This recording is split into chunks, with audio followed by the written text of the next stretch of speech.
Hello दोस्तों, आप सभी का स्वागत है हमारे YouTube चैनल पर दी नॉलेज क्लासरूम पर। तो आज की इस वीडियो में हम हड़प्पा सभ्यता से संबंधित कुछ प्रश्नों को सोल्व करेंगे। जैसे कि हमने अपनी पिछली वीडियो में कुछ प्रश्नों को सोल्व किया था और जिसमें हमने आपको ये प्रश्न का उत्तर कमेंट बॉक्स में देने के लिए कहा था, यानी कि मोहनजोदड़ो कहाँ पर स्थित है। इस प्रश्न का सही जवाब क्या होगा? ये कहाँ पर स्थित है? सिंध के अंदर स्थित है, यानी कि मोहनजोदड़ो कहाँ पर स्थित है? ये सिंध के अंदर ये स्थित है। नेक्स्ट क्वेश्चन है, सिंधु सभ्यता में वृहत स्नानागार पाया गया है, यानी कि जो सिंधु सभ्यता है इसके अंतर्गत जो वृहत स्नानागार पाया गया है वो कहां पर पाया गया है? तो वो मोहनजोदड़ो के अंदर पाया गया है। जो वृहत स्नानागार है वो कहां पर पाया गया है? मोहनजोदड़ो में पाया गया है। और ये अब तक का उस सभ्यता का सबसे आश्चर्यचकित करने वाला स्नानागार रहा है या क्षेत्र रहा है, जिसका उपयोग मुख्यतः कहां पर किया जाता था? जो धार्मिक या धर्म से संबंधित अनुष्ठान हुआ करते थे उस समय इसका उपयोग किया जाता था, या जो यहां पर जो जल की पूजा होती थी उस समय इसका उपयोग किया जाता था,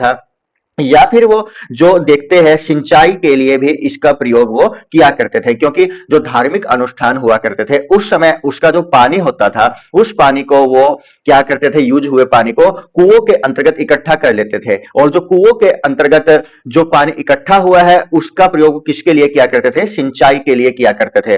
और जो ये स्नानागार है इसकी जो तली है वो किस चीज की लिपाई की हुई थी? उसके ऊपर चारकोल से लिपाई की हुई थी। प्रश्न नंबर 28, सिंधु सभ्यता की मोहर में किस देवता के समतुल्य चित्रांकन मिलता है? यानी कि उस मोहर के ऊपर किस देवता के समतुल्य वहां पर चित्रांकन मिलता है? तो इस प्रश्न का सही उत्तर क्या होगा? शिव होगा।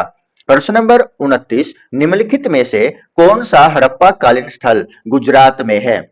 यानी कि जो ये स्थान दिए गए हैं इनमें से हमने ये बताना है कि कौन सा स्थान है जो गुजरात के अंतर्गत पाया गया है। कालीबंगा ये कहां पर पड़ता है? ये राजस्थान के अंतर्गत पड़ता है। रोपड़ ये कहां पर पड़ता है? पंजाब में पड़ता है। बनावल ये कहां पर पड़ती है? हरियाणा में पड़ती है। और लोथल कहां पर पड़ता है?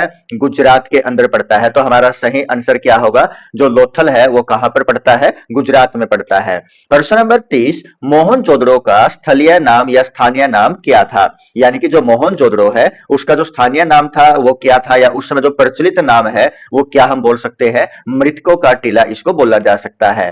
प्रश्न नंबर 31, हड़प्पा सभ्यता का प्रचलित नाम इनमें से कौन सा हो सकता है? जो सबसे ज्यादा हड़प्पा सभ्यता के बाद माना जाने वाला नाम है वो कौन सा हम मान सकते हैं? तो सिंधु सभ्यता माना जा सकता है, या लोथल की सभ्यता, या सिंधु घाटी की सभ्यता, या मोहनजोदड़ो की सभ्यता। तो इस प्रश्न का सही आंसर क्या होगा? इसका होगा सिंधु घाटी की सभ्यता उस समय हड़प्पा सभ्यता के बाद प्रचलित होगा। उसके बाद प्रश्न नंबर 32, सिंधु स्थलों में के उत्खनन से प्राप्त मुहरों पर निम्नलिखित में से किस पशु का स्पष्टीकृत उल्लेख हुआ है? यानी कि हमने मोहरों के ऊपर किस पशु का जो स्पष्टीकृत उल्लेख है वो मिलता है? तो इस प्रश्न का सही जवाब क्या होगा? बैल होगा। क्या होगा इस प्रश्न का उत्तर? बैल होगा।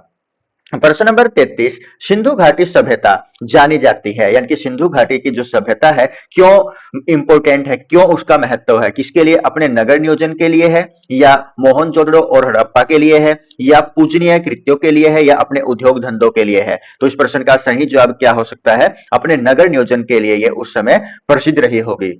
उसके बाद प्रश्न नंबर 34, सिंधु सभ्यता का कौन सा स्थान भारत में स्थित है? यानी कि इन प्रश्नों में से जो ये ऑप्शन दिए गए हैं इस प्रश्न के लिए उसमें हमने ये बताना है कि कौन सा जो स्थान है भारत के अंदर से, जबकि दोनों के दोनों स्थान कहां पर है? वर्तमान पाक के अंदर स्थित है।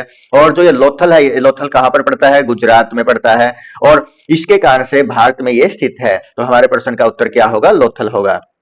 प्रश्न नंबर 35, भारत में खोजा गया सबसे पहला पुरातन शहर कौन सा है? यानी कि जो सबसे पुराना या पुरातन शहर है वो कौन सा है? तो इस प्रश्न का सही जवाब क्या होगा? हड़प्पा होगा। यानी कि जो हड़प्पा की खोज थी वो कब की गई थी? 1921 में की गई थी। और किसके द्वारा की गई थी ये आप कमेंट बॉक्स में हमें बताइए। प्रश्न नंबर 36, भारत में चांदी की उपलब्धता के प्राचीनतम साक्ष्य मिलते हैं? कहां से मिलते हैं कि चांदी भी उस समय उपलब्ध हुआ करती थी? कौन सी सभ्यता से हमें ये जानकारी प्राप्त होती है? हड़प्पा सभ्यता से ये हमें जानकारी प्राप्त होती है। तो इस प्रश्न का सही जवाब क्या होगा? हड़प्पा सभ्यता या हड़प्पा संस्कृति से। प्रश्न नंबर 37, सिंधु सभ्यता के बारे में कौन सा कथन असत्य है? हमने असत्य कथन बताना है। तो पहला ऑप्शन है, नगरों में नालियों की सुदृढ़ व्यवस्था थी, यानी कि जो नगर थे उसमें नाली पानी की निकासी के लिए अच्छी प्रकार से तैयार की गई थी। व्यापार और व्यापारिक उन्नत दशा में था, यानी कि जो व्यापार और व्यापारी थे वो एक अच्छी दशा में थे, उन्नति करने लगे थे, उन्नत दशा में थे। मानवों की उपासना की जाती थी, लोग लोहे से परिचित थे। यानी कि इसके जो पहले तीन ऑप्शन है ये सत्य है। यानी कि उस समय ये एक शहरी सभ्यता थी और व्यापार भी किया जाता था। नगर नियोजन उसका सबसे ज्यादा प्रसिद्ध रहा है। मानवों की पूजा यानी कि उपासना की जाती थी। तो उसका जो असत्य कथन है कि लोग उस समय किस धातु से अपरिचित थे, लोहे से अपरिचित थे। तो इस प्रश्न का असत्य कथन हमने बताना है, तो इसका उत्तर क्या होगा कि लोग लोहे से परिचित है, ये यहाँ पर असत्य है। तो प्रश्न नंबर 38, सूची 1 और सूची 2 का हमने मिलान करना है। तो इस प्रश्न का सही उत्तर क्या होगा? सिंधु सभ्यता की उत्तरी सीमा जो सिंधु सभ्यता की है वो कहां से कहां तक लगती थी? यदि हम बात करें, जो यहाँ पर इसकी जो आकृति है लगभग त्रिभुजाकार यदि हम मानते हैं, तो इस त्रिभुजाकार आकृति के अंतर्गत जो इसका ये साइड वाला एरिया है, जो कि इसका जम्मू एंड कश्मीर के एरिया के अंतर्गत पड़ता था, और जिसको हम किसके नाम से जानते थे? मांदा के नाम से जानते थे। और जो ये इसका ये वाला एरिया है, ये कौन सा था? पश्चिमी बिंदु था। और इसका जो पश्चिमी बिंदु है जो कहां पर पड़ता है? पाक के अंदर, यानी कि पाकिस्तान के अंदर पड़ता है। और जो ये वाला हिस्सा है ये कहां पर? महाराष्ट्र के आसपास, यानी कि जो ये है दाइमाबाद के आसपास ये पड़ता था, और गोदावरी नदी इसके आसपास बहती थी। और जो यहां पर हमें मिली है, यहां पर हमें किसकी जो रथ है उसकी प्रतिमा मिली है? कांस्य की जो रथ है उसकी प्रतिमा हमें यहां से प्राप्त हुई है। और जो ये पश्चिमी बिंदु है ये कौन सी नदी के किनारे पर है? दासक नदी के किनारे पर है। और यहाँ पर कौन सा एरिया मिला है हमें? यहाँ पर सुत कागेडोर का एरिया हमें मिला है, जो कि वर्तमान पाकिस्तान के बलूचिस्तान में पड़ता है। और जो ये मांदा वाला एरिया है ये चिनाब नदी के तट पर स्थित है। तो उसके बाद यदि हम इस प्रश्न में देखते हैं कि जो उत्तरी सीमा है सिंधु सभ्यता की वो कहां पर पड़ती है? मांडा या मांदा के अंदर, जो जम्मू कश्मीर के अंदर है। उसके बाद जो यहाँ पर दक्षिणी सीमा है, दक्षिणी सीमा कहां पर है? दैमाबाद महाराष्ट्र में है। पूर्वी सीमा कहां पर है? आलमगीरपुर यानी कि उत्तर प्रदेश में है। और सिंधु सभ्यता की पश्चिमी सीमा कहां पर है? बलूचिस्तान यानी कि पाकिस्तान के अंदर, सुत कागेडोर के अंदर है। तो हमारे इस प्रश्न का सही आंसर क्या होगा कि यहां पर उत्तरी सीमा कहां पर है? मांडा या मांदा जम्मू कश्मीर के अंतर्गत। और उसके बाद जो यहां पर है नंबर 2, नंबर 3 और नंबर 4, यानी कि सेम ही क्रम इनका यहां पर रहेगा। नेक्स्ट क्वेश्चन है प्रश्न नंबर 39, मांडा किस नदी के किनारे स्थित है? जैसे कि अभी हमने इसकी चर्चा की थी, तो ये किस नदी के किनारे है? ये चिनाब नदी के किनारे पर स्थित है। उसके बाद नेक्स्ट क्वेश्चन है, हड़प्पा कालीन स्थल यानी कि रोपड़ जो भारत के पंजाब में स्थित है वो किस नदी के किनारे पर स्थित है? तो इस प्रश्न का सही जवाब क्या होगा? सतलज नदी होगा। किस नदी के किनारे पर स्थित है? ये सतलज नदी के किनारे पर स्थित है। प्रश्न नंबर 41, हड़प्पा में एक उत्तम जल प्रबंधन प्रणाली का पता चलता है। कहां से हमें इस बारे में पता लगता है कि जो यहाँ की जल प्रबंधन प्रणाली थी एक उत्तम किस्म की थी? तो इस प्रश्न का सही जवाब क्या होगा? धोलावीरा इस प्रश्न का सही जवाब होगा। प्रश्न नंबर 42, हड़प्पा के मिट्टी के बर्तनों पर सामान्यतः किस रंग का उपयोग हुआ था? यानी कि हड़प्पा काल के अंतर्गत जो बर्तन बनाए जाते थे मिट्टी के, उसमें मुख्यतः किस रंग का प्रयोग किया जाता? हमने कलर का नाम बताना है, तो कौन सा? तो इस प्रश्न का सही जवाब क्या होगा? रेड कलर होगा। हमारा आंसर क्या होगा? लाल रंग होगा। प्रश्न नंबर 43, सिंधु सभ्यता निम्नलिखित में से किस युग में पड़ता है? यानी कि जो सिंधु सभ्यता है इनमें है कौन से युग में हम उसको डिस्ट्रीब्यूट कर सकते हैं, किस में बांट सकते हैं? तो इस प्रश्न का सही जवाब क्या होगा? आध ऐतिहासिक काल होगा, यानी कि आधि ऐतिहासिक काल इसका आंसर होगा। उसके बाद नेक्स्ट क्वेश्चन है हमारे पास 44, सिंधु घाटी सभ्यता की विकसित अवस्था में निम्नलिखित में से किस स्थल से घरों में कुओं के अवशेष मिले हैं? यानी कि हमने ये बताना है सिंधु घाटी की जो सभ्यता थी विकसित अवस्था में थी, तो हमें किस स्थान से घरों में कुओं के अवशेष प्राप्त हुए हैं? तो इस प्रश्न का सही जवाब क्या होगा? मोहनजोदड़ो इस प्रश्न का सही जवाब होगा।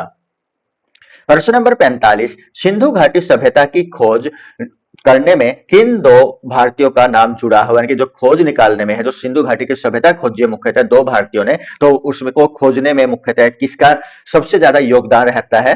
दयाराम साहनी और राखलदास बैनर्जी का ये मुख्यतः योगदान रहता है। तो इस प्रश्न का सही जवाब क्या होगा? दयाराम साहनी और राखलदास बैनर्जी होगा। प्रश्न नंबर 46, रंगपुर जहां हड़प्पा की समकालीन सभ्यता थी यह किस राज्य में स्थित है? तो इस प्रश्न का सही जवाब क्या होगा? सौराष्ट्र होगा। क्या उत्तर होगा? सौराष्ट्र होगा। प्रश्न नंबर 47, हड़प्पा एवं मोहनजोदड़ो की पुरातात्विक खुदाई के प्रभारी थे, यानी कि मुख्यतः जो खुदाई का प्रभार था वो किसके हाथों में था? तो इस प्रश्न का सही जवाब क्या होगा? सर जॉन मार्शल इस प्रश्न का सही जवाब होगा। प्रश्न नंबर 48, इसमें हमसे पूछा गया है कि किस पशु की आकृति जो मोहर पर मिली है, जिससे ज्ञात होता है कि सिंधु घाटी एवं मेसोपोटामिया की सभ्यताओं के मध्य व्यापारिक संबंध थे, यानी कि हमने उस मोहर के ऊपर जो पशु की आकृति मिली है उस पशु का नाम बताना है, तो उस पशु का क्या नाम था? बैल था। इस प्रश्न का सही जवाब क्या होगा? बैल होगा। प्रश्न नंबर 49, सिंधु घाटी के लोग विश्वास करते थे, किसके ऊपर वो विश्वास करते थे? आत्मा और ब्रह्म में, कर्मकांड में, यज्ञ प्रणाली में या फिर मातृशक्ति में? तो इस प्रश्न का सही जवाब क्या होगा? मातृशक्ति में सिंधु घाटी के लोग विश्वास किया करते थे। निम्नलिखित में से कौन सा सिंधु स्थल समुद्र तट पर स्थित नहीं है, यानी कि उस स्थान का नाम बताना है जो समुद्र तट पर स्थित नहीं है। तो इस प्रश्न का सही जवाब क्या होगा? कोट दीजी होगा। क्या उत्तर होगा? कोट दीजी, ये समुद्र तट पर स्थान नहीं था। और ये प्रश्न है आपके लिए है, इस प्रश्न का उत्तर आप कमेंट बॉक्स में बताइए कि निम्नलिखित में से कौन मोहनजोदड़ो की सबसे बड़ी इमारत मानी जाती है, यानी कि मोहनजोदड़ो की जो सबसे बड़ी इमारत है और जो सबसे फेमस भी है तो वो कौन सी है? तो उसका उत्तर आपने कमेंट बॉक्स में बताना है। धन्यवाद।